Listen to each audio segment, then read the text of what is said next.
key performance indicator that we talk about, because there's no good outcome indicator for governance change or anti-corruption, is whether, and it sounds very simple, but is whether we achieve fixes.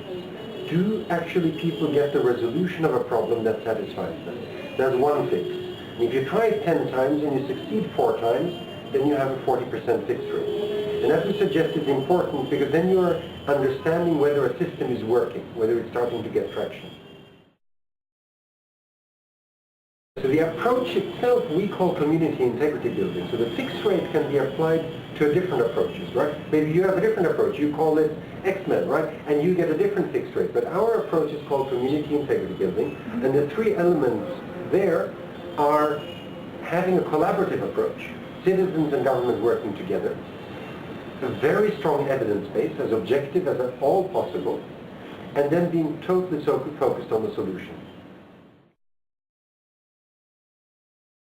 Corruption has lots of ripple effects, and so it's not just the amount of the bribe paid, but it's the inefficiencies it generates. And so a benchmark that I can give you is that in countries where corruption in procurement was reduced dramatically because of draconian oversight, they were able to make savings of at minimum 25% to up to 50% quite easily. And that gives you a sense, because it's not that the bribe money is that amount, but it produces incredible inefficiencies. So that would give you a sense of the costs involved directly. I believe a couple of steps would go a long way. A, getting more transparency into governmental working. And this can be achieved very, very easily if government decides to dispense with paper files and work only on computers. If you do that, each day in the evening, barring some exempt information, the rest of the information can be put up on the cloud, which can be open to anyone to see. If that happens, it will be a big decade of causes. Our criminal justice system, which is dysfunctional, must be able to deliver.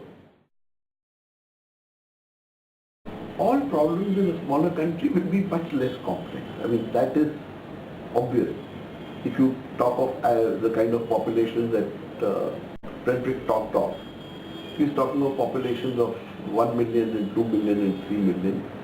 There, of course, the level of complexity is extremely small.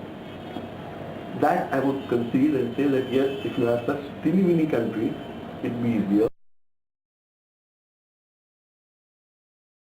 I would say basically, and I repeat, and this is something we are pursuing, become transparent, do all your work on computers, banish paper files. If they do that, I think we'll see a major change by design, not expecting that good people are there or bad people are there. By design, transparency can lead to a better India.